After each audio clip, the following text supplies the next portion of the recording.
Welcome to this technical walkthrough, and thank you for joining us today for this session with Swaylend Frontend, led by Martin Domajnko and myself, Daniel.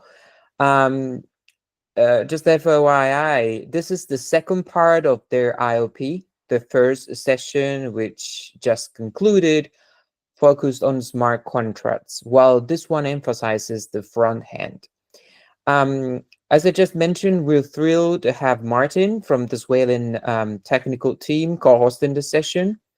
Martin will guide us through the key functionalities of their code base and share valuable insights into the front-end assets. From the Immunefi side, I'm Daniel, and I'm co-hosting the event alongside with Swaylend's technical experts. And with that, I'll hand it over to you, Martin, to dive into the technical side. Yes, thank you. I'm Martin. I'm a senior engineer, and I'm working on Swaylend. I'm just gonna share my screen and try to do a walkthrough through our code base, the main functionalities and points to cover.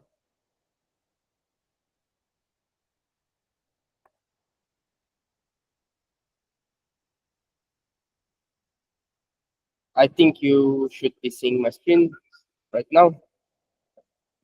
Yes. So Swaylend, like just a TLDR, is a lending platform we built on Fuel network. It's based on the compound V3 architecture. I also recommend, if you want to dive deep into the contracts and how to build them and things, we have everything on our Swaylend monorepo described in the README files. But would be also nice if you look at the previous walkthrough for the contracts code base if you want to do that. We also have documentation on docs.swaylend.com. And let's just quickly look at the monorepo. Like, we have a lot of folders. Like, the most important one probably for this is in the apps directory. We have the front end. This will be your main point where you will find all of the files. And I'm gonna just check my notes so I don't miss anything. Like, the front end structure and tech stack, it's like a normal Next.js project. We use Tailwind for styling and like handstack query for our query layer. We also have some external dependencies. I'm gonna move to VS Code now, just to go to the apps directory, content, and maybe explain the most important ones. We heavily rely on the Fuel libraries, especially the Fuel connector one. This is mostly used for connecting the wallet and getting the accounts and everything. So there could potentially be issues there. And yeah, we also have the Fuel TypeScript library for the contracts. This is mainly used for type generation for the contracts and also some types inside the front end, and also the general Fuels library. The next major dependency that we have on the front end is the Pete Hermes API. There are like two different types of oracles. Like, we are using the Pete oracle, which is a pull-based oracle, compared to, let's say, Chainlink. It's a push oracle. Maybe some concepts here are a little bit more complex. If you need to understand the pull oracles, so you know how price updates work. But like, a big dependency is in this case is Pete, and we use their Hermes client and Pete Fuel.js libraries to handle most of the things related to that.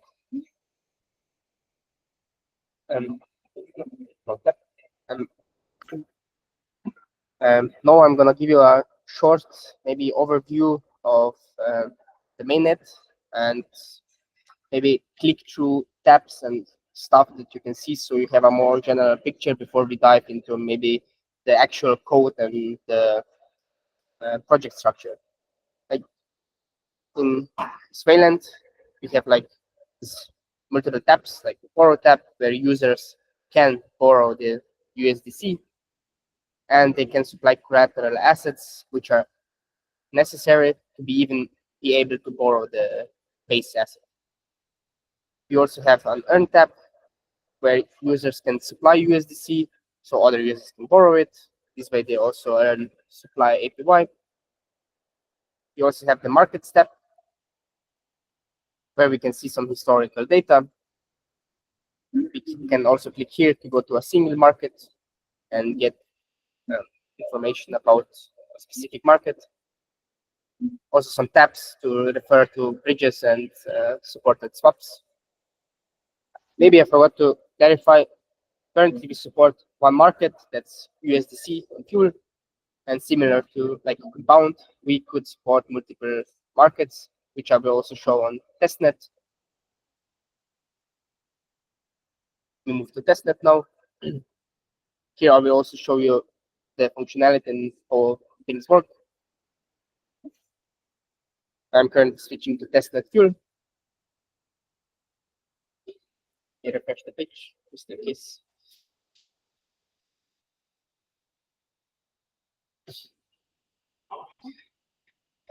Here we can see that on testnet we support different markets. So if we change to USDT, new assets and like different configuration will load.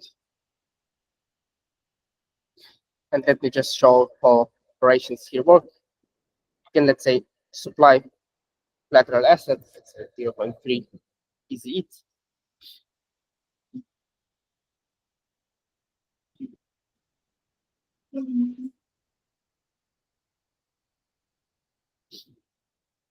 Here you see the like we use the fuel wallet currently like to approve the transactions and do everything. You can also go to the earn tab where we could like we already supply a lot of USDC on testnet, so we can like show, you can also withdraw it.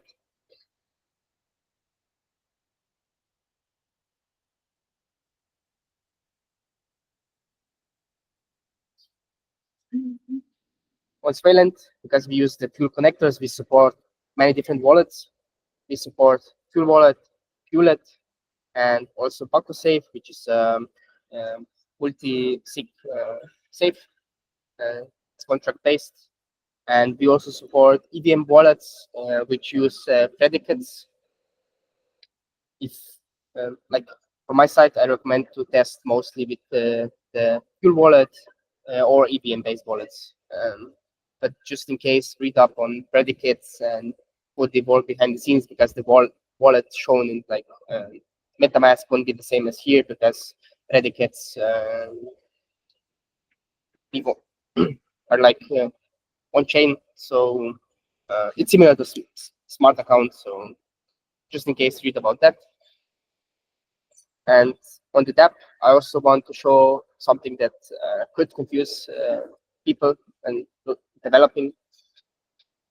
One major difference between like the fuel wallet and many EVM-based wallets that are you're probably used to on like dApps on mainnet or other L2s is, let's say, this a feature, not a bug.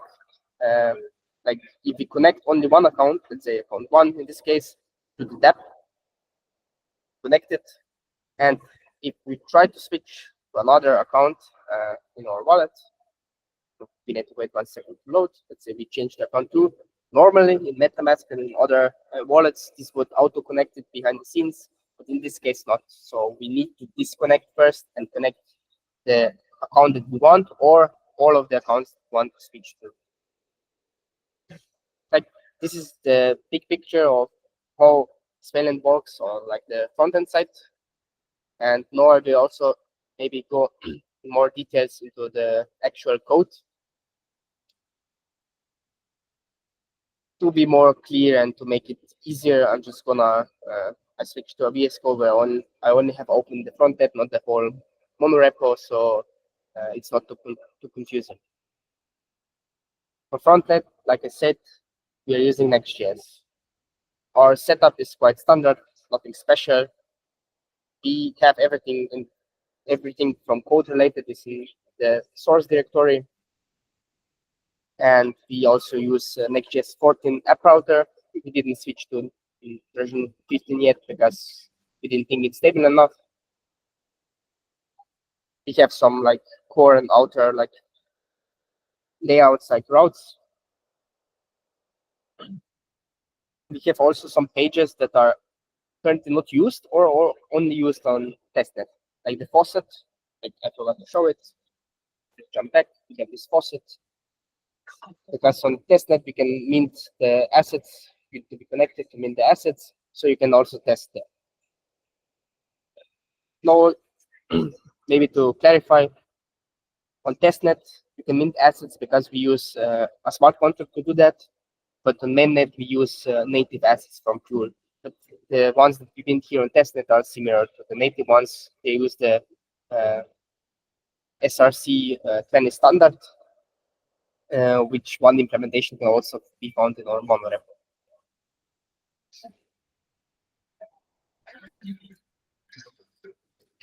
We go back to the correct case code. Sorry. Like we have here the source app, and like all the pages like markets, faucet, and the page are like seen here. And I think the most important part are related to the contract calls and the methods we use, because here the most things go wrong. Like most of the interactions, or I think all of them, are inside the hooks directory, where like for things like use balance gets the user balance for a specific STP. We try to use constant query for all of them, so most of the code should be similar. We have the hook name, the query keys, and then we do actual like getting the balance to the provider that we get from like Fuel libraries, or we call the actual contracts. For example, we can go to, let's say,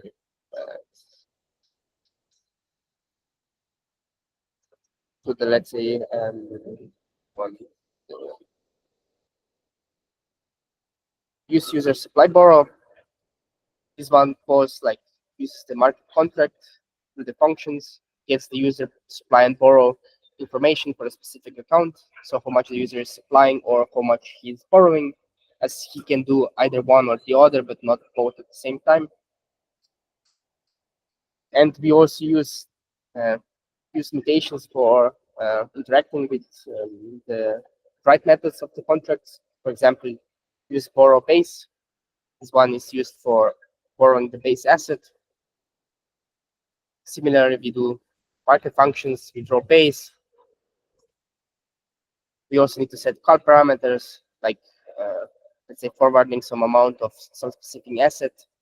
And if they are cross-contract calls, let's say we call the PID contract that is our oracle, we also need to add them as dependencies here. Else the calls fail or the errors are not decoded correctly, or the data.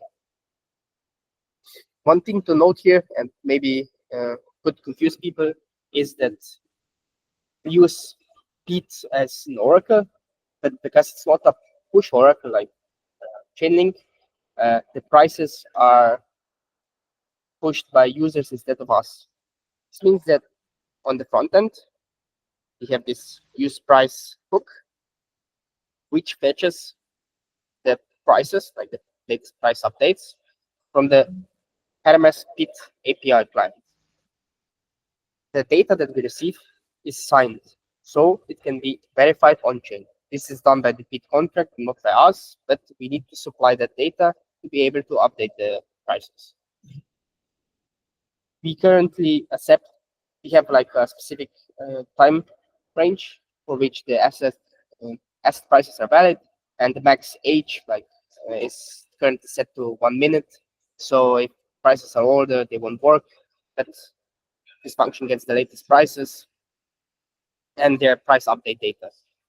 So if I go back to use borrow base, this price update data that's here this needs to be passed in, because when we do the call inside the withdraw base method of our contract, we call the PIT API, and we need the latest prices. So we supply these prices through this method call, and our contract supplies it to the PIT one, and they do the signature verification, the data verification, and then update the prices. So the price is like almost the latest, like a couple of seconds old. Maybe I can also explain which commands are, and if there are any special ones, like the def, the build, and the start ones are normal Next.js ones.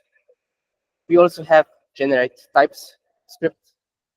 This creates all the necessary types to do the contract interactions. To be able to run these generate types, we need to first also build the contracts.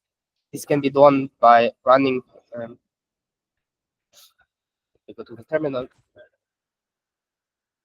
This can be done like in the root of the repository. We need the force toolchain. Like I think my teammate did a walkthrough for the contracts, and I think he explained that in detail there. But like just in case, in the root of the repository, you can do force build release, and it will build all of the necessary contracts. And then if you go to the apps frontend and you do the PNM code generate types, this will then okay, I didn't build the contracts, but it will build all the necessary contract types for you, which will be located in the that they will be located inside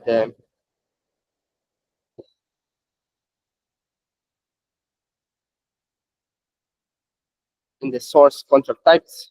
It has the main one is the market one, and a lot of the others are like used on testnet or are used from the contracts that are currently not used by the main contract. But this is the main one. It's generated code. We have like the fuels version number with which it was generated, and yeah, nothing special. Just like ABI file and how you can interact with the contract methods. Maybe some things that could also confuse people. We have some implementation files that are that we used previously but don't use anymore. The main one is like the GraphQL. Currently, all the interactions on the depth, the one that you see here on the borrow screen, like all the wallet balances, supply cap, supplied collateral, this is all fetched directly from the contracts. We decided to do this way because we wanted to avoid any downtimes because our indexer is failing or other stuff, and because it's easy to do. If we need more historical data, we will switch back to using our indexer. But currently, like the main data that's used for contract calls and shown this and the earn screen is done directly from contracts. And the code here, the GraphQL one, is still queries, and these queries here are still related to our old indexer NView that we used, but maybe that not necessary to focus too much on this. One additional note regarding indexers, the markets page. This uses historical data. This uses our other indexer. It's called similar to NView. It's Sentio. We index the data there and display it here. Maybe there will be some differences from on testnet because like maybe there's an old deployment, something, but on mainnet we always use the latest versions. I also prepared some environmental variables like read-only API keys that I can share that will allow to run this and test it locally for yourself.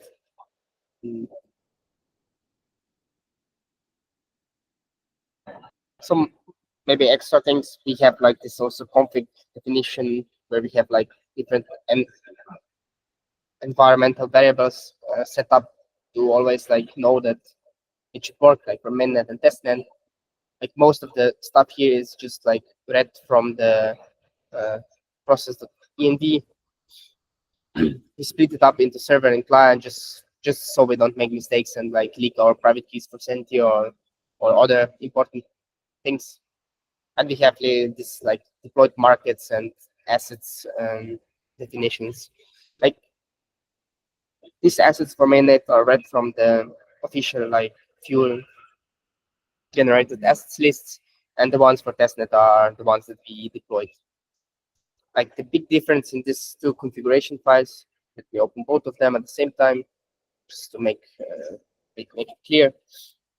One thing to note here, on the right side, I have the mainnet one.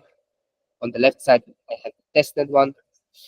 You can see that this token factory address is empty on mainnet because we use native assets. We don't mint them ourselves. Because it's real money. On testnet, we have this token factory address, which is our smart contract for minting SRC20 tokens. This Oracle address, this bit contract which we use, and the market address is the proxy address of our smart contracts. We use proxy patterns, so this is the proxy. And GraphQL URL is the indexer, but it's currently not used. Let me check my notes just in case I don't miss anything.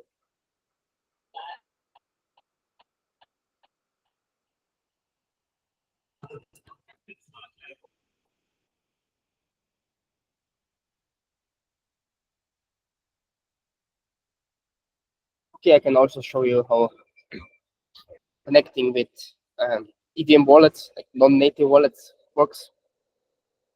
This is all the UI here, as shown, is all defined by the Fuel Connector library. This is a warning that this uses non-native wallet, and the balance visibility needs to be checked on the Explorer. Signatures are blind. We'll see how this works. I can connect MetaMask. Let's connect both accounts. Here, we need to sign to verify the connected account. This will be done for as many accounts as we select. So we selected 2, so we needed to sign 2 things. This terms and conditions is just our platform for legal reasons to approve it as a connected new wallet. Let me show the interaction. Let's apply some USDC to see how the signatures look. Here we see that like the Fuel wallet previously showed a lot of data, and in this case we just see a hashed message to sign, so the visibility is not great, but EVM wallets are supported through predicates like this.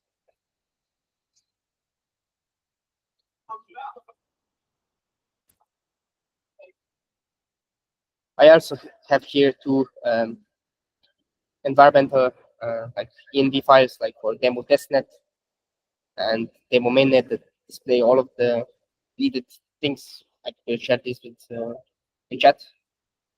And I think this is from the front-end side, everything. Just to check so I don't miss anything. Components. Components. Yeah. I think this covers like all of the important things that are maybe related to contract costs and security. We also have a middleware that like does some checks, and for legal reasons we need to block some countries. We also block mobile because we had some issues with wallets working on mobile, so we decided to disable that. But I don't think this is that important from the security perspective. It's just to notify everyone. Yeah, I think this is all from my side, friend.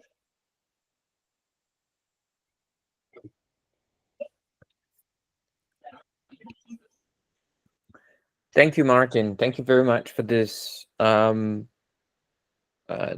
detailed walkthrough, and also high level to some extent of the main functionalities.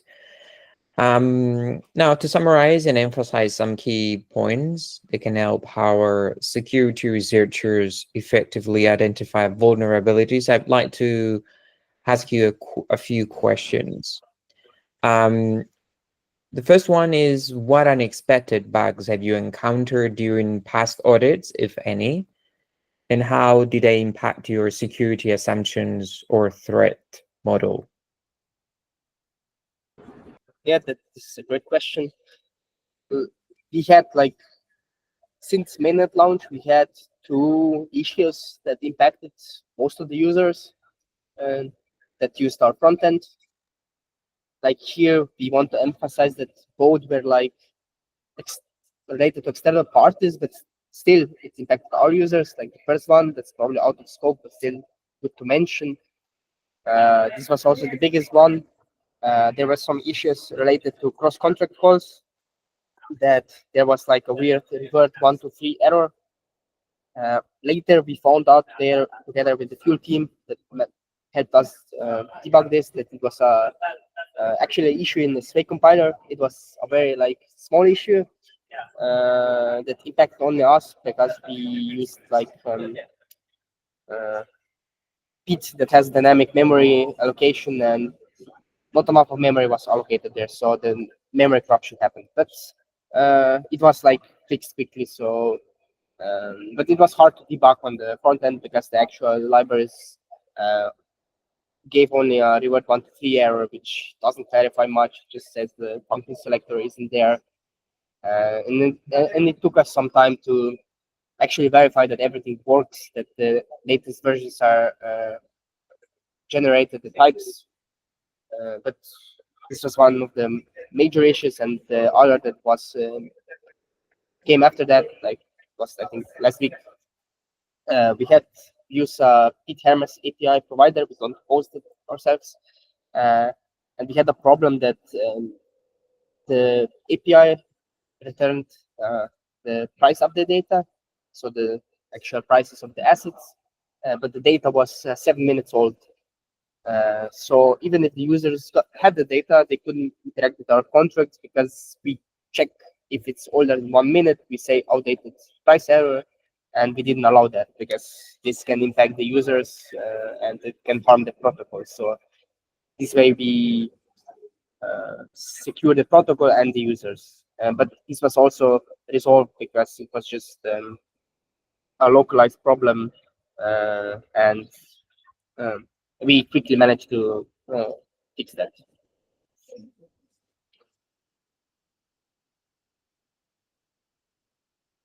And I think this is Right. everything. Right. I see. And then the second question is, which key areas should bug hunters prioritize and why? I think the most important areas are like the hooks that are there for interacting with contracts, both the write ones, the use quotation ones, and the use query ones. Like here we could do some mistakes or something that causes like problems, and maybe the other most important one is like fuel libraries usage, connectors, types SDK, and others. Like wrong usage of libraries would cause problems. So I think security researchers should check if we're doing everything correctly. And these, I think, are the two most important areas. Yeah, definitely. And are there specific tips your team can share about what to look for in your code base? Yeah, I think the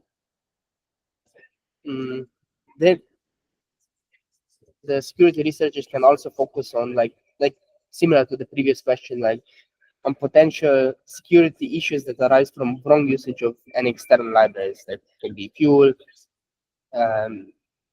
Pete client, or maybe something else that we use in the wrong way. Or Okay.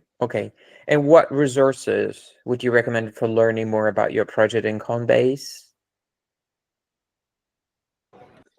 Yeah, I recommend to also listen and check, maybe skim through the technical walkthrough of the Swaylend contracts that we had, uh, like the IOP that we had. Maybe check out Swaylend documentation that I showed.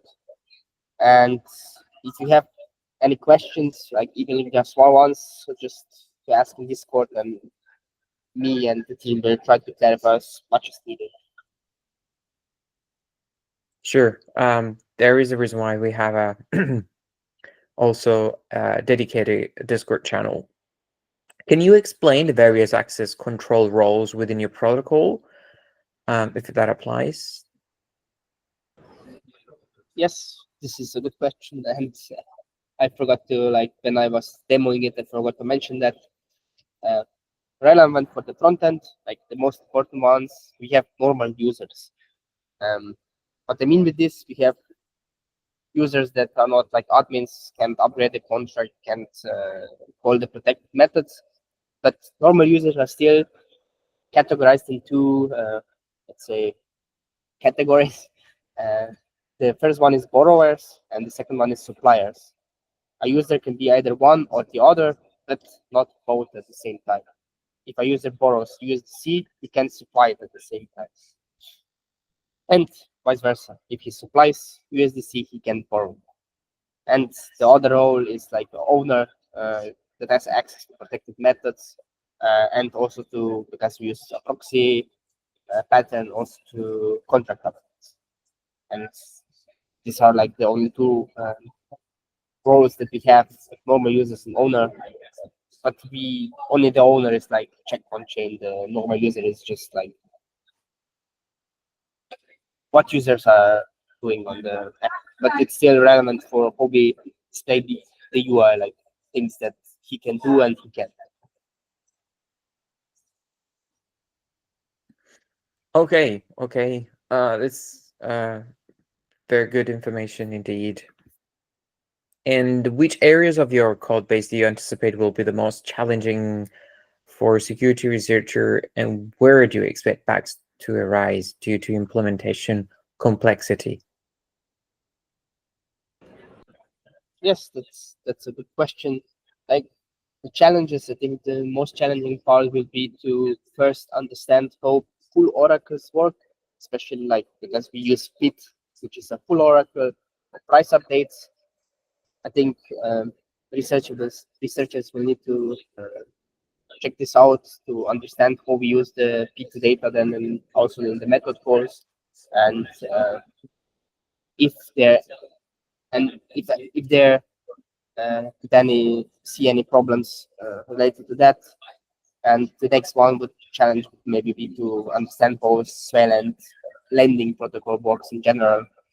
It's similar to Compound V3, but if someone's not really familiar with that, it could be hard to understand. And I think, like in general, uh, price updates and like the general functionality of the lending are the most important areas and challenges, I think, that bugs could be found in. Okay, Martin. Thank you very much. That was the last question that I had. Definitely, this was a very useful session, and we covered a lot of information and many details. Truly awesome. For those of you who still don't know, Swaylend Frontend has a $30,000 reward pool, and it's nice to start hunting on this high OP for this high OP. And of course, Martin and the Swaylend technical team will be happy to provide further clarification via the designated Discord channel. So we appreciate many of those questions, but also we do hope that there will be a lot of submissions for this high OP. So we do wish you a happy hunting. And once again, thank you all very much.